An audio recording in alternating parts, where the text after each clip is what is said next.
নমস্কাৰ শ্ৰোতা দৰ্শক বন্ধু বান্ধৱীসকল, মই কণ্ড্ৰপই মোৰ ইউটিউব চেনেল কণ্ড্ৰপোষ্ট নেচাৰ এণ্ড কালচাৰলৈ আপোনাক স্বাগতম জনাইছোঁ। আপোনালোক নিশ্চয় অৱগত, প্ৰতি সপ্তাহত আমি এগৰাকী বিশেষ ব্যক্তিক মোৰ নতুন অনুষ্ঠান সাক্ষাৎকাৰলৈ আমন্ত্ৰণ জনাওঁ। আজি আমি আহিছোঁ কৃষ্ণাই অঞ্চলৰ এগৰাকী বিশিষ্ট ব্যক্তি, তেখেত হৈছে পৰিমল সাহা। তেখেত একেধাৰে সমাজসেৱক, ব্যৱসায়ী। আমি আজি তেখেতৰ লগত বহুত কথা পাতিম। নমস্কাৰ পৰিমল সাহা ডাঙৰীয়া। নমস্কাৰ, ধন্যবাদ জনাইছোঁ আপোনাৰ চেনেলক। পৰিমল সাহা, মই আপোনাক প্ৰথমতে আপোনাৰ মুখেৰে আপোনাৰ নিজৰ পৰিচয় আমি ৰাইজৰ কাৰণে জানিব খুজিছোঁ। আপুনি প্ৰথমতে আপোনাৰ পৰিচয়টো জনাওকচোন। নমস্কাৰ, মোৰ নাম পৰিমল সাহা। মই কৃষ্ণাই নিবাসী। ইয়াতে কৃষ্ণাই আচুডুবি মোৰ ঘৰ। এনে আপোনাৰ পৰিয়ালত কোন কোন আছে দাদা, এইটো আপুনি জনাবচোন। আমাৰ পৰিয়ালত ক'বলৈ গ'লে আমি 7 ভাই। আমাৰ ভাতিজা ভাতিজী এনেকে 18জন মান আছে, 2 বৈনী। আপোনাৰ ল'ৰা ছোৱালী? আৰু মোৰ ক্ষেত্ৰত ক'বলৈ গ'লে আমাৰ এইটো ঘৰত আমি 7জন আছোঁ। মই, মোৰ মিছেছ, 2জন ল'ৰা, ছোৱালী, বোৱাৰী আৰু নাতি। ধন্যবাদ দাদা। আমি আপোনাৰ বিষয়ে আপোনাৰ পৰিয়ালৰ বিষয়ে অৱগত হ'লোঁ। আপোনাক মই অনুষ্ঠান আৰম্ভণিতে এটা কথা স্পষ্টকৈ দিব খুজিছোঁ। মোৰ যিটো এই সাক্ষাৎকাৰ অনুষ্ঠান, এই অনুষ্ঠানত আমি যি কেইগৰাকী বিশিষ্ট ব্যক্তিক আমি আমন্ত্ৰণ জনাওঁ, আমি তেওঁলোকৰ লগত আন্তৰিকভাৱে কিছু কথা আমি আলোচনা কৰোঁ। তেওঁৰ সামাজিক অৱস্থা, আৰ্থিক অৱস্থা, তেওঁৰ ব্যৱসায়িক দিশ ইত্যাদি বিষয়ে আমি আলোচনা কৰিম। আমি আপোনাৰ লগতো সেই বিষয়ে নিশ্চয় আলোচনা কৰিম আৰু আশা ৰাখিছোঁ আপুনি আমাৰ প্ৰশ্নৰ যথাযথ উত্তৰ দি আমাৰ লগতে আমাৰ দৰ্শকো নিশ্চয় আপুনি সন্তুষ্ট কৰিব। সাহা ডাঙৰীয়া, প্ৰথমতে মই আপোনাৰ পৰা জানিব খুজিছোঁ, আপুনি এজন কৃষ্ণাৰ বিশিষ্ট সমাজসেৱক, লগতে বিশিষ্ট ব্যৱসায়ী। আমি জনাত আপুনি ব্যক্তিগতভাৱে এটা খুব আৰ্থিকভাৱে দুৰ্বল পৰিয়ালৰ সদস্য। তাৰপিছতো আপুনি নিজৰ চেষ্টা আৰু অধ্যৱসায়ৰ বলত আজি এই অৱস্থা পাইছে। এই যে আপোনাৰ এটা দীঘলীয়া যাত্ৰা, আপোনাৰ সেই চালুকীয়া অৱস্থাৰ পৰা আজি প্ৰতিষ্ঠিত অৱস্থালৈ, এই যাত্ৰাৰ বিষয়ে আমাৰ দৰ্শকসকলক আপুনি কওকচোন। চাওক, প্ৰথমতে সকলো মানুহে গৰীব থাকে। তাৰপিছত লাহে লাহে তেওঁ বিজনেছৰ ফালে আগবাঢ়ি যায়, ব্যৱসায়ৰ ফালে আগবাঢ়ি যায়। আটাইতকৈ ডাঙৰ কথাটো হ'ল, যিজন ব্যক্তিয়ে তেওঁৰ নীতি আদৰ্শ সত্যৰ ফালে থাকিব আৰু জ্যেষ্ঠসকলক সদায় সন্মান জনাই থাকিব, তেওঁক ভগৱানে একদিন বিজনেছত নিশ্চয় ডাঙৰকৈ উঠাব। আৰু ঠিক তেনেদৰে মই মোৰ ক্ষেত্ৰত ক'বলৈ গ'লে মই বহু কষ্ট কৰিছোঁ আৰু ভগৱানৰ ওপৰত ভৰসা ৰাখি মোৰ নিজৰ মাক দেউতাকৰ যি আশীৰ্বাদ মোৰ ওপৰত আছে, আৰু এই আশীৰ্বাদৰ যোগেদি মই আজি আপোনালোকে দেখিছে যিখিনি ব্যৱসায় কৰিব পাৰিছোঁ, অকল মা দেউতাকৰ আশীৰ্বাদৰ কাৰণে মোৰ এইখিনি হৈছে। ধন্যবাদ দাদা। কথা হৈছে, ব্যৱসায় বলতে আপুনি আচলতে কি কি ব্যৱসায়ৰ লগত প্ৰত্যক্ষভাৱে জড়িত এতিয়ালৈকে? কি কি ব্যৱসায় আপুনি কৰে? মই বৰ্তমান আগতে বহুত কৰিছোঁ, কিন্তু বৰ্তমান মোৰ এনে ঘৰ ভাড়া চলি আছে আৰু বিভিন্ন সন্থাৰ লগতো জড়িত আছোঁ, যেনে ই ৰিক্সা সন্থা, তাৰপিছত আপোনাৰ শংকৰদেৱ শিশু বিদ্যা নিকেতনৰ সম্পাদক, এনে আমাৰ গাঁওৰক্ষী বাহিনীৰ গোৱালপাৰা জিলাৰ কাৰ্যকাৰী সভাপতি। ঠিকে আছে দাদা। তেনেধৰণে আৰু আছে। আপোনাক মই বাধা দিছোঁ মাজতে। কথাটো হৈছে কি, এই বিষয়ে আমি কথা পাতিম, আমাৰ যিহেতু আলোচনা বহুত দীঘলীয়া হ'ব। মই জানিব খুজিছিলোঁ, আপুনি আচলতে ব্যৱসায় বোলোতে কি কি ব্যৱসায় আপুনি প্ৰত্যক্ষভাৱে এতিয়ালৈকে জড়িত হ'লে? কেনেকুৱা ব্যৱসায় সন্থাৰ লগত জড়িত আছে, এইটো নিশ্চয় বিষয়টো আলোচনা কৰিম। ব্যৱসায় বিষয়ে অলপ কওকচোন, আমাৰ ডেকাখিনি নিশ্চয় অনুপ্ৰাণিত হ'ব। ব্যৱসায় ক্ষেত্ৰত ক'বলৈ গ'লে মোৰ বৰ্তমান পৰিবহণ বিভাগৰ ব্যৱসায়, গাড়ী আছে আপোনাৰ? মোৰ এনে বাছ গাড়ী আছে 3খনমান, আৰু এই অফিচত এনে বলেৰ' নিঅ 2টামান আছে, ভাড়া দিছে? ভাড়া দিছো, কোৰ্টত দিছো আৰু SP অফিচত দিছো, হয়। আৰু বাকী মোৰ ঘৰ ভাড়াটো চলি আছে। মোৰ কথা হ'ল আপুনি মানে গাড়ী ব্যৱসায় আৰু ঘৰ ভাড়া ব্যৱসায় হয়, এই দুটাৰ লগতে প্ৰত্যক্ষভাৱে জড়িত। জড়িত। কিন্তু কথা হৈছে আপুনি গাড়ী ব্যৱসায় শেহতীয়াভাৱে কৰিলে, কিন্তু আপোনাৰ জীৱনত যেতিয়া আপোনাৰ একেবাৰে মানে শৈশৱৰ পৰা যেতিয়া আপুনি ডেকা কাল পায়, যেতিয়া আপুনি আৰ্থিক অৱস্থা দুৰ্বলৰ কাৰণে হাহাকাৰ কৰি আছিলে, তেতিয়া কেনেকে আপোনাৰ মনত আহিল যে মই ব্যৱসায়ত জড়িত হ'ব লাগে? প্ৰথম ব্যৱসায় আপুনি কি আৰম্ভ কৰিলে? মই প্ৰথমতে স্কুল লাইফ শেষ কৰাৰ পিছত মই এখন গেলামালৰ দোকান দিছো, আৰু এই গেলামালৰ দোকানৰ মানে দোকানটো ভালকৈ নচলাৰ ফলত মোৰ দেউতাকৰ বিস্কুটৰ ফেক্টৰী আছিলে, আৰু সেই বিস্কুটৰ ফেক্টৰীখন মই চলাই গৈছো, আৰু বিস্কুটৰ ফেক্টৰী যেতিয়া নচলা অৱস্থা হ'ল, তাৰপিছত মই বেলেগৰ গাড়ীত কণ্ট্ৰেক্টৰ হিচাপে কাম কৰিছো, আৰু কণ্ট্ৰেক্টৰ কৰি কৰি মই এখন আমাৰ এই আৰিমাৰাত এজন মহাজন, গাড়ীৰ মহাজন আছে ফাইজৰ ৰহমান বুলি, তেখেতৰ গাড়ীত কাম কৰি আৰু তেখেতৰ পৰা এখন বাছ ফাইনেন্সত তেখেতে মোক দিলে, আৰু সেই বাছৰ পৰাই মোৰ লাহে লাহে এখনৰ পৰা দুখন, দুখনৰ পৰা 3খন, এনেকে প্ৰায় 10খনমান বাছ হৈছিলে। এতিয়া আৰু বাছ নচলা হৈছে, যাৰ ফলত মোৰ 3খনমান আছে, নচলে গাড়ী। একদিন যদি লাইনত যাব পাৰে তো 3 দিনে নাই। বাছৰ অৱস্থা বেয়া এতিয়া, সেইকাৰণে বাছত লাগি আছো। ঠিকে আছে দাদা, আমি আৰু নিশ্চয় কথা পাতিম। এইখিনি এটা কথা আহে, ব্যৱসায় আৰু সমাজ সেৱা। আপোনাক আমাৰ কৃষ্ণা অঞ্চলৰ সকলোৱে জানে আপুনি এজন আগশাৰীৰ সমাজসেৱক। লগতে বহুতে আপোনাক জনদৰদী নেতা বুলিও বহুতে আপোনাক সেইটো এটা সন্মান দিছে, যে আপুনি মানুহৰ দুখ দুৰ্দশা বুজি পায়, যিকোনো বিপদত আগবাঢ়ি যায়। সমাজ সেৱাৰ প্ৰতি আপোনাৰ ধাউতিটো কেনেকে আহিল? সমাজৰ প্ৰতি আপোনাৰ দায়বদ্ধতা কেনেকে আহিল? মই ভাবো মোৰ দেউতাকেও কৈছিলে, আৰু ময়ে দেখিছো মোৰ দেউতাকেও সমাজৰ কাৰণে বহু কাম কৰিছে। স্কুলৰ এই আচুডুবি LP স্কুল যিখন আছে তাৰো ছেক্ৰেটাৰী আছিলে, আৰু মানুহৰ জীৱন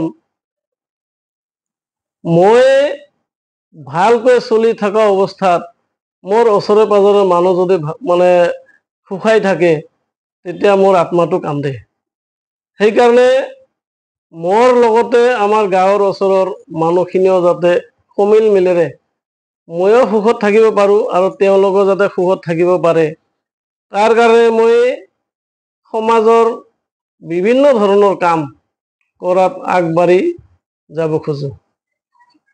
আপোনালোকে দেখিছে মই ৰাইজৰ লগত সমিল মিলেৰে থাকি ভাল পাওঁ, আৰু ৰাইজৰ উন্নতিৰ হকে যি কাম কৰিব লাগে, আৰু মোৰ সাধ্যত যি কৰণীয় আছে, মই নমৰালৈকে তাকে কৰি যাম বুলি ভাবিছো মনত।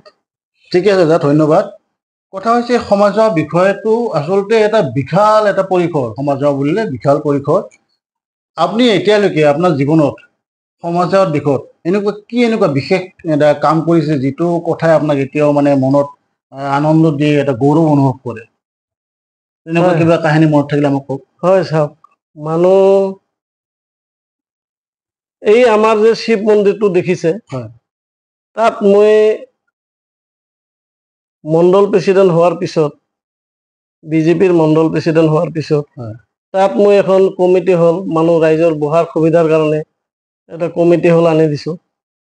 তাৰপিছত এই আমাৰ ঘৰৰ সন্মুখৰ যিটো ৰাস্তা, প্ৰায় 2 কিলোমিটাৰ, সেই ৰাস্তাটো মই আমাৰ দীপক ৰাভা MLA আছিলে, তেখেতৰ ঘৰৰ ৰাস্তাটো কাটি তেখেতৰ ঘৰৰ ৰাস্তাটো আহিছিলে। পিছত তেখেতক মই অনুৰোধ জনাইছো, বোলে আপোনাৰ ৰাস্তাটোতো হ'বই, গতিকে আপোনাৰতো এই বছৰ নালাগে, আমাৰতো কিবা কৰি দিয়ক। আৰু তেওঁ লগে লগে পিয়েক কৈছে, বোলে ৰাস্তাটো কাটি এই দাদাৰ ৰাস্তাটো ধৰি দিয়ক। সেই আমাৰ এই ৰাস্তাটো ধৰি দিলে। তাৰপিছত আমাৰ এই চৰকাৰী স্কুলৰ বহু বছৰৰ পুৰণা স্কুল, সেই স্কুলখনৰ বাউণ্ডাৰী ৱাল নাছিলে। মই বাউণ্ডাৰী ৱালটো চৰকাৰৰ পৰা কোনখন স্কুল? এই আচুডুবি প্ৰাথমিক বিদ্যালয়। প্ৰাথমিক বিদ্যালয়, হয়, হয়। এইটো চাৰিওপিনে বাউণ্ডাৰী ৱাল হৈছে মোৰ কাৰ্যকালত। আৰু স্কুলৰ যিখন গেট, লোহাৰ যিখন গেট, সেই গেটখন মই নিজৰ টকাৰে মই দিছোঁ। আৰু শংকৰদেৱ স্কুলৰ আমাৰ সন্মানীয় বিধায়ক আছিলে দীপক কুমাৰ ৰাভা, তেখেতৰ পৰাও মই তেখেতৰ ফাণ্ডৰ পৰা বাউণ্ডাৰী ৱালটো দিয়া হৈছে। আৰু আপোনালোকে শুনি ভাল পাব, আৰু দুখ লগাও কথা হয়। আমি শেষৰ ফালে য'ত আমি যাব লাগে, আমাৰ শ্মশান, সেই ৰাস্তাটোৰ যিটো দুৰৱস্থা, মই নিজৰ টকা টিএছ কৰি, মানে কিবা এটা টিএছ খৰচ দিবা লাগে চৰকাৰক, মোৰ নিজৰ টকা 20,000 জমা দি 20 লাখ টকাৰ ৰাস্তাটোৰ কাম আনিছিলোঁ। মই নামটো নকওঁ, কেইজনমান মানুহে পুৰণা কাৰ্যকৰ্তাই, তেওঁলোকে ক'লে আপুনি কামটো কৰিব নালাগে, কামটো আমিয়ে কৰিম, কিন্তু আপোনাৰ টিএছ কৰা পইচাখিনি আমি ওলাই দিম। মই লগে লগে আনৰ খুচিতে মোৰ খুচি, যেতিয়া আমাৰ ওচৰে পাজৰে ৰাইজ আনন্দিত থাকিব, সেইটোৱে মোৰ আনন্দ। মই লগে লগে কামটো তেখেতসকলক দিলোঁ। আৰু দুৰ্ভাগ্যজনক কথা যে এই মানুহ কেইজনে কামখিনি নকৰা কৰি এনে ৰাখি দিলে, আৰু কামটো লাষ্টত যাই বন্ধ হৈ গ'ল। মোৰ পইচাটো যাওক, তাত মোৰ ক'ব লগা নাই, কিন্তু আমি শ্মশানত লাষ্ট পৰিণতত যাব লাগে, আৰু সেই ৰাস্তাটো মই ইমান কষ্ট কৰি আনিছিলোঁ, সেই ৰাস্তাখিনি নকৰাতে মই মোৰ অন্তৰত দুখ পাইছোঁ। ঠিকে আছে, আমি আচলতে আলোচনা কৰিছিলোঁ সমাজ সেৱক হিচাপে আপুনি কৃষ্ণ অঞ্চলৰ কাৰণে কি কৰিছে, তাত আপুনি কিছু কথা আমাক ক'লে, ধন্যবাদ। কথা হৈছে এতিয়া আপোনাৰ ৰাস্তাৰ কথাই চলি আছিলে, আমি পিছলৈ গ'লোহেঁতেন, কিন্তু যিহেতু কথাটো ওলালে, ৰাস্তা বুলি ক'লে কৃষ্ণাই বহুকেইটা ৰাস্তা শেহতীয়াভাৱে একেবাৰেই ব্যৱহাৰৰ অনুপযুক্ত হৈ উঠিছে। আৰু আটাইতকৈ দুৰ্ভাগ্যৰ কথা, আমাৰ কৃষ্ণাৰ যিটো মূল বজাৰৰ মূল পথ, সেই পথটো এতিয়া আৰু ব্যৱহাৰৰ যোগ্য হৈ থকা নাই। এজাক বৰষুণ পৰি আপুনি নিশ্চয় দেখিছে, এগাঁঠু পানী জমা লাগে, বোকা পানী, য'ত সাধাৰণ মানুহ খোজকাঢ়ি ফুৰিব নোৱাৰে। আপুনি এজন বিশিষ্ট সমাজসেৱক, এজন ৰাজনৈতিক নেতা, এই আচুডুবি জাগ্ৰতৰ পৰা ইটাই ৰাস্তাৰ লগতে কৃষ্ণাই বজাৰ ৰাস্তাৰ কাৰণে আপোনালোকে আচলতে কি কৰিছে? চাওক, এতিয়া কৃষ্ণাই উন্নয়নৰ কামৰ কথা ক'লে বহু কাম আছে। প্ৰথমতে আমাৰ কৃষ্ণাই আৰু মলানডুবি যিটো সংযোগী দলং, সেইটো আমাৰ অতিকৈ দৰকাৰ। আৰু মই এদিন আমাৰ ৰঞ্জিত দাস মন্ত্ৰী ডাঙৰীয়া, দীপক ৰাভা আছিলে, তেতিয়া মই কৈছোঁ, আৰু তেতিয়াই তেওঁ কৈছিলে বাজেটত এইবাৰ দীপক তুমি বাজেটত এইবাৰ ধৰিবা। পিছত কিবা খেলি মেলিৰ কাৰণে নহ'ল, কিন্তু এইবাৰ আকৌ দীপক ৰাভা আজি বিজেপিত জইন কৰিছে, আৰু দীপক ৰাভা কিবা পদবী থাকক নাথাকক, তেওঁ জনদৰদী নেতা, তেওঁৰ লগত লগ হৈ এই দলংখন আমাৰ কৃষ্ণাই বজাৰৰ পৰা হনুমান মন্দিৰলৈ যোৱা যিটো পথ, সেই পথ কৃষ্ণাই দুয়োকাষে যিটো ড্ৰেইন আধৰুৱা হৈ আছে এক চাইডত, আৰু জাগ্ৰত পাৰা, কৰ্মগাৰ পাৰা, এনেকুৱা আৰু কিছুমান ৰাস্তা আছে। এইবাৰ মই দীপক ৰাভাৰ লগত লগ হৈ এই কামখিনি কৰাৰ কাৰণে আপ্ৰাণ চেষ্টা কৰিম। ঠিকে আছে, আমি তাকে আশা কৰিছোঁ। আপুনি এটা ইংগিত দিছে, যিখন দলং ইংৰাজে বনোৱা দলং আছিল, কৃষ্ণাই বজাৰ আৰু যতীনগৰৰ মাজত যিটো কৃষ্ণাই নদী, তাৰ ওপৰে আছিলে, দুৰ্ভাগ্যবশত বানপানীখন ভাঙি গৈছে। আপুনি কৈছে যে এই দলংখন কাৰণে আপোনালোকে চেষ্টা কৰি আছে, সেই দলংখন আচলতে খুবেই প্ৰয়োজনীয়। দলংখন হোৱাটো আপুনি কিবা ভাবেনে, দলংখন হ'ব লাগে বুলি? দলংখন হ'ব, আৰু 100% হ'ব, কিন্তু আমি কৃষ্ণাইৰ মানে এই দলীয় নীতি বাদ দি কৃষ্ণেৰ বিভিন্ন জাতি জনজাতি লগ হৈ কৃষ্ণেৰ উন্নতিৰ হকে আমি মিনিষ্টাৰক লগ কৰিব লাগিব আৰু কৃষ্ণই যি বজাৰৰ মাজমজিয়াত যি দলং নদীৰ দলং এইটো আমি দলীয়ভাৱে নহয় কৃষ্ণই বিভিন্ন জাতি জনগোষ্ঠী আমি একেলগে মিল হৈ এই দলংখন আনাৰ ব্যৱস্থা কৰিব লাগিব। এইটো খুব ভাল কথা আপুনি কৈছে, ৰাইজে নিশ্চয় কথাটোত নিশ্চয় সহমত পোষণ কৰিব। ঠিকে আছে দাদা, আমি আপোনাৰ লগত আৰু বহু কথা পাতিম। কথা হৈছে আপুনি বিভিন্ন অনুষ্ঠানত জড়িত, আপুনি ইতিমধ্যে ঘোষণা কৰিছে আপুনি কৃষ্ণাই ই ৰিক্সা, এই ই ৰিক্সা এটা সন্থা আছে, এই ই ৰিক্সা সন্থাৰ লগতো আপুনি কিবা হিচাপে জড়িত আছে। কথা হৈছে এই ই ৰিক্সা সন্থাৰ নামত আমি বিভিন্ন উৎসৰ পৰা কেতিয়াবা অভিযোগ পাওঁ যে প্ৰতি ই ৰিক্সাৰ পৰা আপোনালোকে মাহিলী কিবা টকা সংগ্ৰহ কৰে। টকাটো সঁচাই সংগ্ৰহ কৰে নেকি? আজি সংগ্ৰহ কৰি টকাখিনি আজি ক'ত ব্যৱহাৰ হয়? আপুনি অলপ দৰ্শকক জনাওকচোন। চাওক, এইটো বাহিৰৰ পৰা মানুহ কয়, কোনে কয়? যিসকলে একো কাম নাই, প্ৰথমতে কৃষ্ণাইত ই ৰিক্সা সন্থা 4-5টা মান সন্থা হৈছিল, মানে কোনোৱে চলাব নাপায়। পিছত 300-400 মান মানুহ আমাৰ ঘৰত সন্মুখে ৰাস্তাত আহি থিয় দিছে আৰু দাদা আমাৰ ই ৰিক্সাখিনি কমিটি এটা বনাই আপুনি চলাওক বুলি ক'লে। তেতিয়া মই ই ৰিক্সা সন্থা এখন বনালো। এইটো 2019-ৰ লাষ্টৰ ফালে, তাৰ পৰা আজিলৈ চলি আছে। আমাৰ ই ৰিক্সা সন্থাত 20 টকা কৰি উঠায়। ই ৰিক্সাৰ যিটো ষ্টিকাৰ আছে তাত দেখিব আপোনালোকে 20 টকা লেখা আছে। আৰু সেই 20 টকাৰে আমি কিছুমান ই ৰিক্সা এক্সিডেণ্ট হৈ যেতিয়া ঢুকায় তেওঁলোকৰ আদ্য চাদ্যৰ কাৰণে দিয়া হয়। কিছুমান বিকলাংগ তেওঁলোকৰ সহায় কৰা হয়। কিছুমান ই ৰিক্সা সন্থাৰ চালকৰ ল'ৰা ছোৱালী মেট্ৰিক পাছ কৰাত আমি সহায় কৰোঁ। আৰু ই ৰিক্সা যিসকলৰ ড্ৰাইভিং লাইচেন্স নাই, আমি কম খৰচত দ্বিতীয় ছাৰৰ লগত আলোচনা মৰ্মে কম খৰচত বনাই দি আছো। আৰু বাকী বহুতে কয় লাখ লাখ টকা ইনকাম হৈ আছে। আপোনালোকে শুনি ভাল পাব, যোৱা মাহৰ 3 তাৰিখে মই এখন মিটিং দি মই বৰ্তমান সভাপতিত আছো আৰু মোৰ সভাপতি পদটো মই সভাপতি বাদ দিয়া মানে কমিটিখন ভংগ। ই ৰিক্সা সন্থাৰ প্ৰায় 300 মান মানুহ আহি কেৱল ভৰিত ধৰা নাই, কিছুমান কান্দি আছে।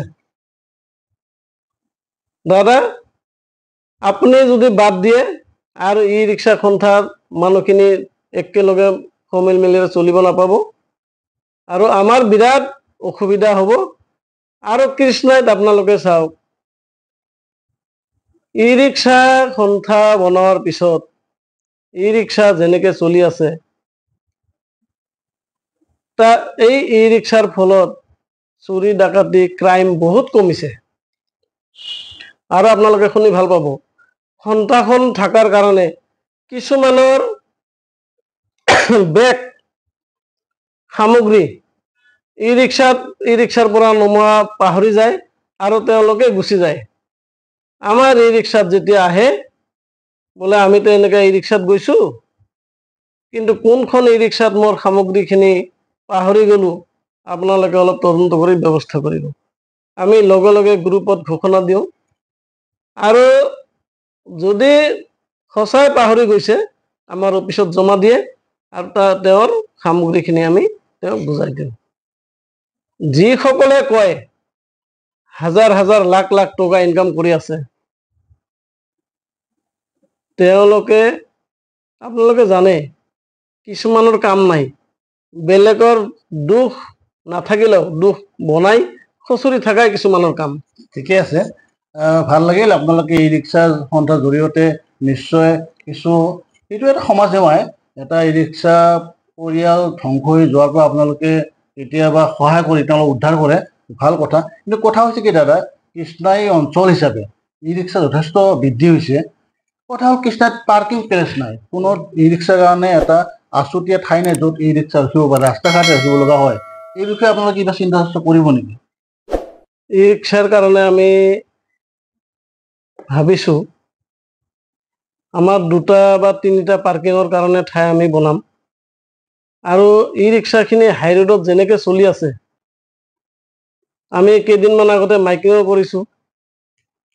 ছাত্ৰৰ কাৰণে আমি আধা 50% ৰেহাই দিয়া হৈছে। আৰু হাই ৰোডত যাতে চলিব নালাগে, পকেট ৰাস্তাত যাতে গাড়ীখন চলে, আৰু গাড়ীৰ RC, ইঞ্চুৰেঞ্চ আৰু ড্ৰাইভিং লাইচেন্স এইখিনি বনাই আমি হাই ৰোড খালী কৰি দিয়াৰ চেষ্টাত আছোঁ।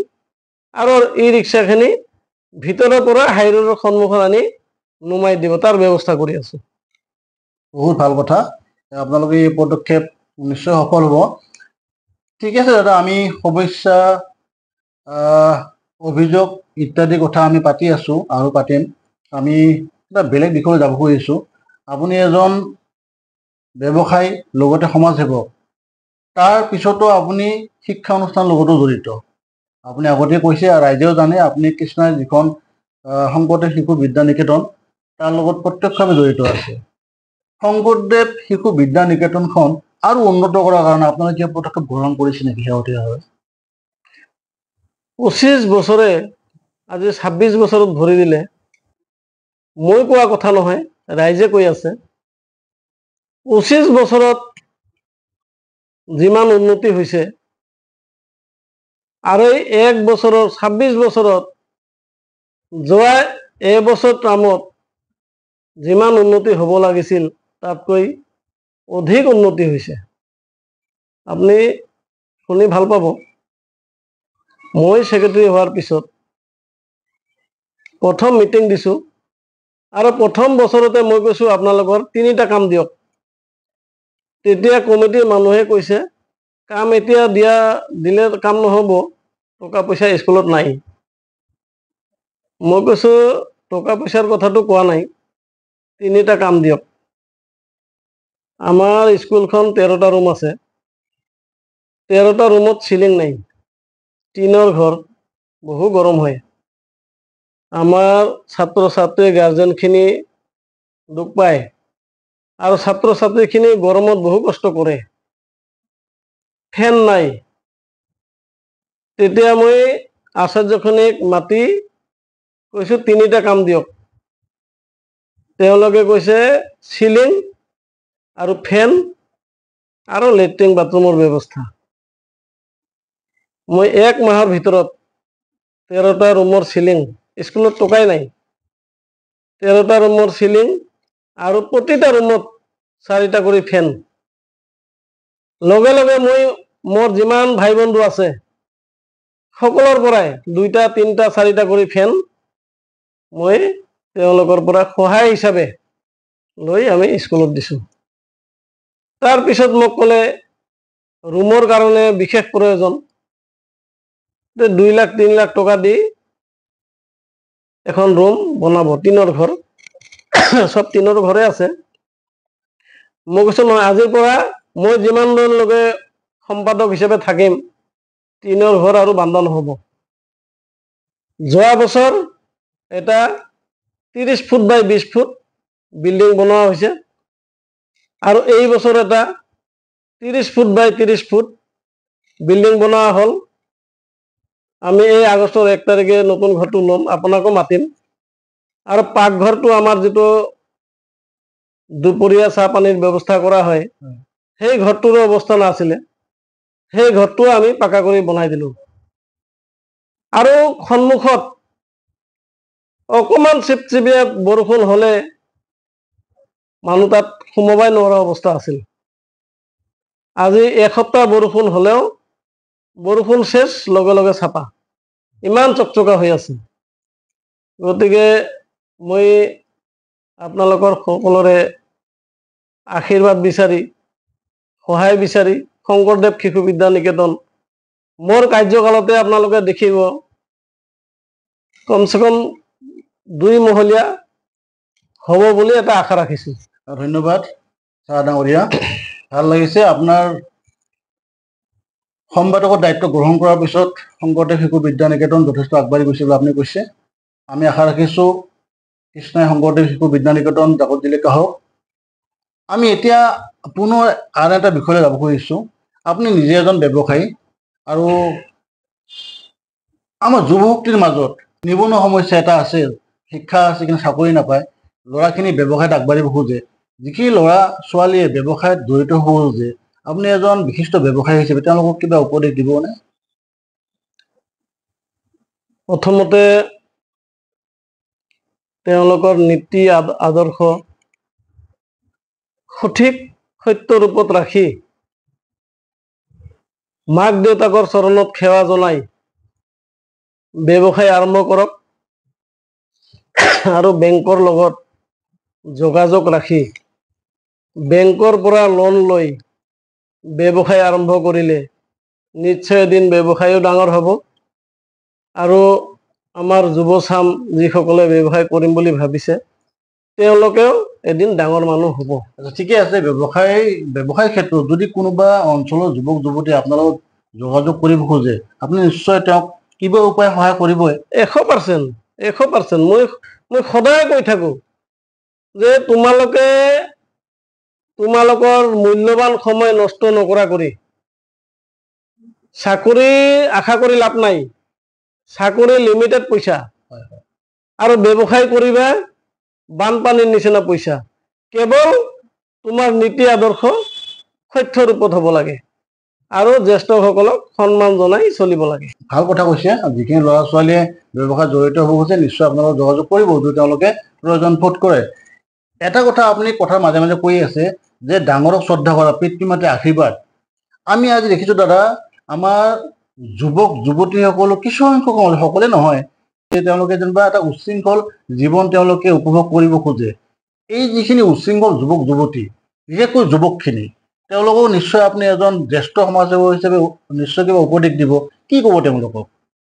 মই আপোনাৰ চেনেলৰ জৰিয়তে ক'ব খোজো, যিসকল ল'ৰা ছোৱালী উদ্ভণ্ডালি কৰি ঘূৰি ফুৰে তেওঁলোকৰ এদিন বেয়াৰ ফালে যাব, এইটো সত্য।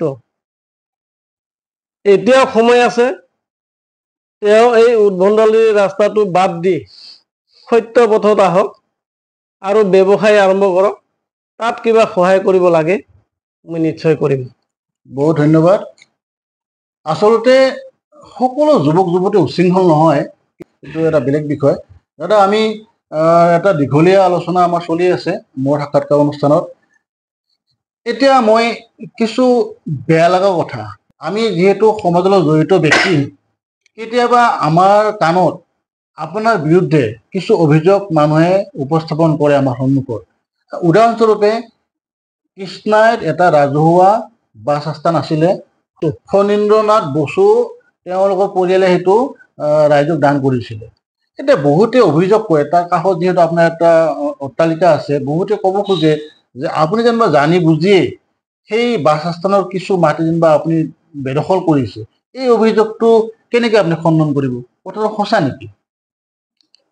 এইটো চাওক, কিছু বছৰ আগত মোৰ বিৰুদ্ধে টিভিয়ে পেপাৰে ওলাইছিলে আৰু মই দুধনৈ বাংলাত দুধনৈ আইবিত প্ৰেছ কনফাৰেন্সত মই কৈছোঁ,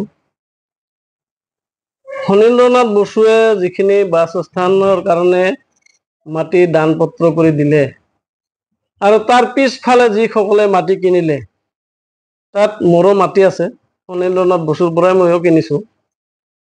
তেওঁ ক'লে সন্মুখত ষ্টেচন বাছ স্থান থাকিব আৰু বেক চাইডত যিসকলে মোৰ পৰা সম্পত্তি কিনিলে দোকান চোকান হয়তো হ'ব।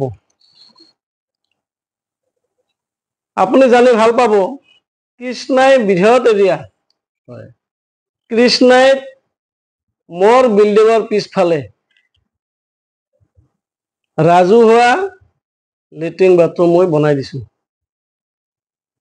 আৰু কৃষ্ণাই ফণীন্দ্ৰনাথ বাছ স্থানৰ ছাইডত আপোনালোকে আজিও গ'লে পাব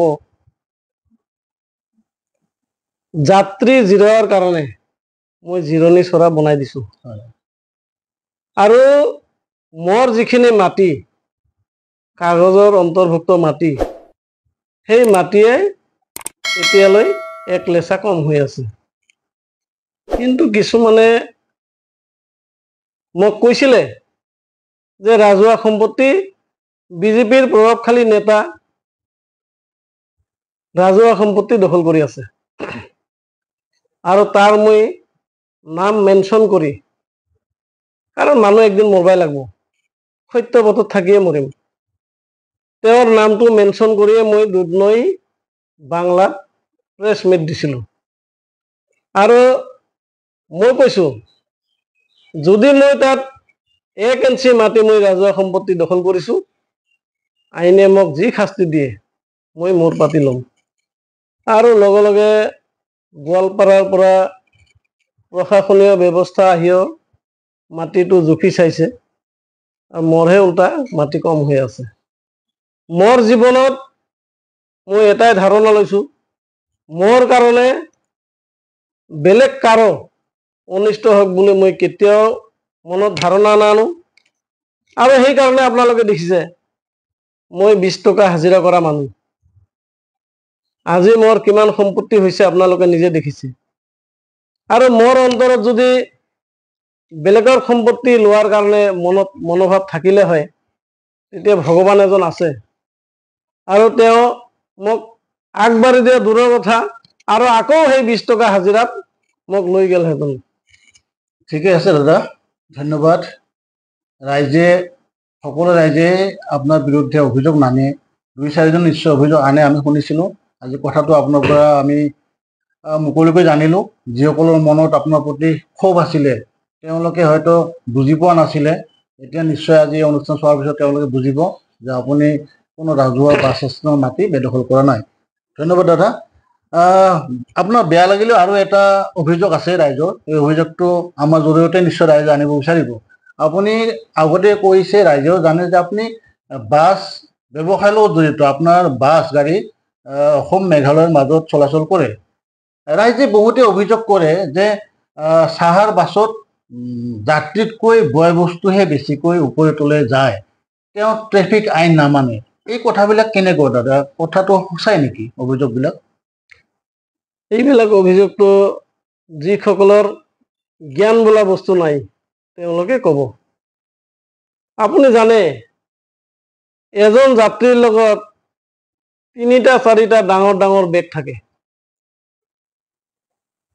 এতিয়া ওপৰততো বেডিং লোৱাৰ কাৰণে গাড়ীত আছে, বেডিংখন লৈ যাব ওপৰত, আৰু পেচেঞ্জাৰ যেতিয়া গাড়ীত উঠিব তেওঁৰ বেগটোতো আৰু বেলেগ গাড়ীত নাযাব, এইটোতো মানে ফ্লাইট নহয়।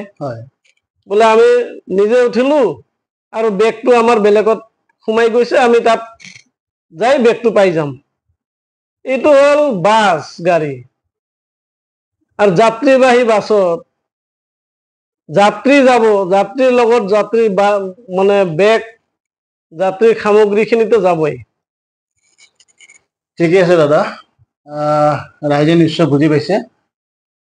আমি কথা বহুত পাতিলোঁ, আমি লাহে লাহে শেষৰফালে আহিম, যিহেতু সময়ৰো এটা বাধ্যবাধকতা আছে। মই শেষত আপোনাৰ পৰা এটা কথা জানিম, এইটো আপোনাৰ ব্যক্তিগত কথা হ'লে ৰাজহুৱা কথাই হ'ব। আপুনি যিহেতু বৰ্তমান এটা ৰাজনৈতিক দলৰ লগত প্ৰত্যক্ষভাৱে জড়িত, প্ৰায় নেতাসকলৰ এটা সপোন থাকে যে ভৱিষ্যত মই MLA, MP তেনেকুৱা প্ৰতিদ্বন্দ্বিতা কৰিম, MLA, MP হ'ম। আপোনাৰ মনত তেনেকুৱা কিবা সপোন আছে নেকি? চাওক, আপুনি কোনটো MLA, কোনটো জনপ্ৰতিনিধি দেখিছে এবাৰ বা দুবাৰ, কিবা কৰি 3বাৰ, তাৰপিছত আৰু তেওঁ নাই, আৰু মানুহে লাষ্টত গৈ তেওঁক সোধা পোছাই নকৰা হয়, পাহৰি যায়। সেইকাৰণে জনপ্ৰতিনিধিতকৈ জনদৰদী সদায় হৈ থাকিব। জনদৰদী নমৰালৈকে মৰাৰ পিছতো মানুহৰ মুখত আপোনাৰ নামটো থাকিব। আৰু জনপ্ৰতিনিধি কৰিব, এই জনপ্ৰতিনিধিৰ এতিয়া চাপোজ আমাৰ গাঁৱত মানুহ আছে 500, ঘৰ আহিল 20টা, আৰু 480 জন আপোনাক গালি পাৰিব না ভাল পাব? সেইকাৰণে মই সদায় ৰাইজৰ লগত, জনতাৰ লগত জনদৰদী হিচাপে থাকিম। ঠিকে আছে। আপুনি জীৱনৰ এইখিনি সময়লৈকে আপুনি অসমৰ লগতে ভাৰতৰ বিভিন্ন ঠাইত আপুনি ভ্ৰমণ কৰিছে। আপুনি বাহিৰত ফুৰি এতিয়া আহে, বাহিৰৰ লগত আমাৰ কৃষ্ণাই অঞ্চলৰ কি পাৰ্থক্য আপোনাৰ চকুত পৰে? চাওক, বাহিৰত মই গৈছো বহুত ঠাইত। বাহিৰত যেতিয়া যাওঁ ফুৰিবলৈ, তেতিয়া মনটো ইমান আনন্দ, ইমান ভাল লাগে। আৰু যেতিয়া আমাৰ কৃষ্ণাইলৈ আহো, আমাৰ কৃষ্ণাই বুলিয়ে নহয়, আমাৰ এই অসমত খোৱা কমৰা বেছি, এই মোৰ আমাৰ এই বস্তুটো বেছি। মই অযোধ্যা যোৱা নাই, কিন্তু তাৰ ওচৰত গৈছো, হৰিদ্বাৰ গৈছো, বৃন্দাবন গৈছো, মথুৰা গৈছো, এনেকে আৰু বহু জাগা গৈছো। ইপিনে ফুৰা জাগাখিনিতো গৈছো, এইখিনি ধৰ্মস্থান। আৰু এনে দেখা জাগাতো গৈছো। সেইটো চাইডত গ'লে মনটো ইমান ভাল লাগে, মানে আমাৰ ইয়াতে যেনেকুৱা নিজৰ নিজৰ, এইটো মোৰ, এইটো মোৰ, এই মোৰ ভাৱটো নাথাকে, এইটো আমাৰ ভাৱ থাকে। আমাৰ হ'ল বৃহৎ, মানে আমি সকলোৱে সমানভাৱে, সকলোৱে জ্যেষ্ঠক সন্মান জনোৱা, সৰুসকলক মৰম স্নেহ জনোৱা, এই ভাৱটো বাহিৰত আছে। কিন্তু আমাৰ এই গোৱালপাৰা জিলা, আমাৰ কৃষ্ণাইত খুব কম সংখ্যক মানুহৰ মনত এই ভাৱটো আছে। এইকাৰণে বাহিৰত ফুৰি বহুত ভাল লাগে মোক। ধন্যবাদ দাদা। মই আপোনাৰ পৰা শেষত এটা প্ৰশ্ন আকৌ জানিব লাগিব। আপুনি এজন সমাজসেৱক, লগতে ব্যৱসায়ী। কৃষ্ণাই অঞ্চলত নাইবা গোৱালপাৰা জিলাত আপুনি সমাজসেৱাৰ ক্ষেত্ৰত জড়িত হৈ ঘূৰি ফুৰে।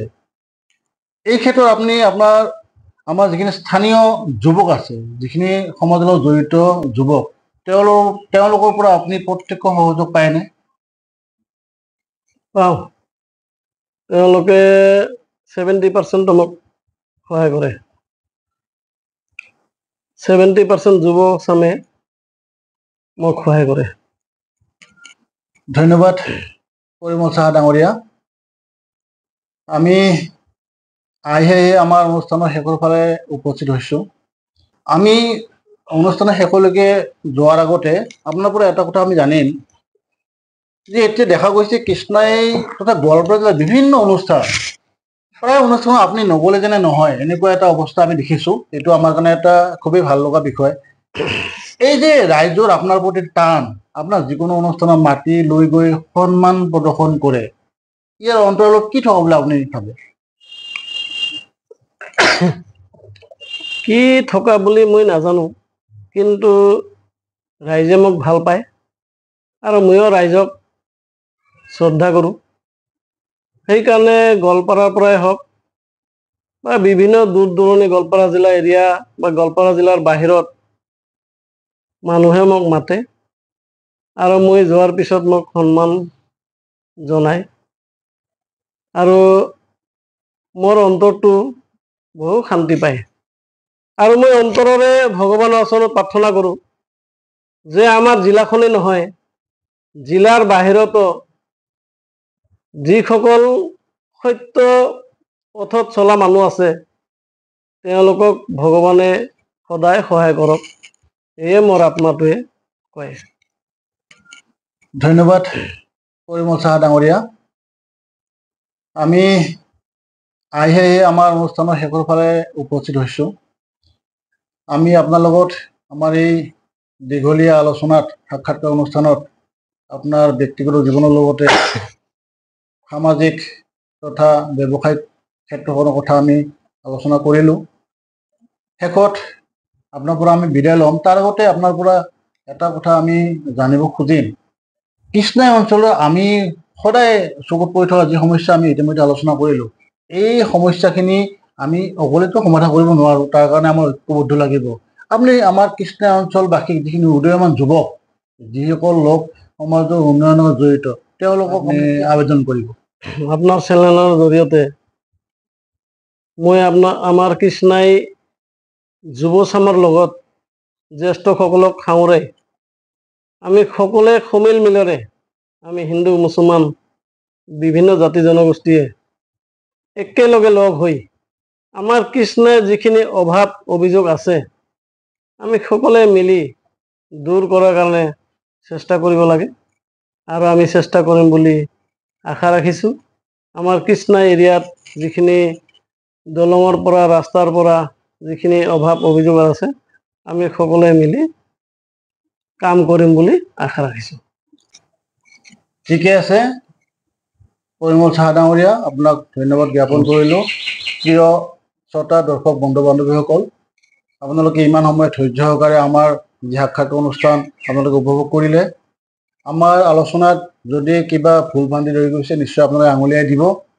আমি পৰৱৰ্তী সময়ত এখেতৰ দৰে বিশিষ্ট ব্যক্তি নিশ্চয় আমাৰ অনুষ্ঠানত আমি আমন্ত্ৰণ কৰিম আৰু বিভিন্ন দিশত আলোচনা কৰিম।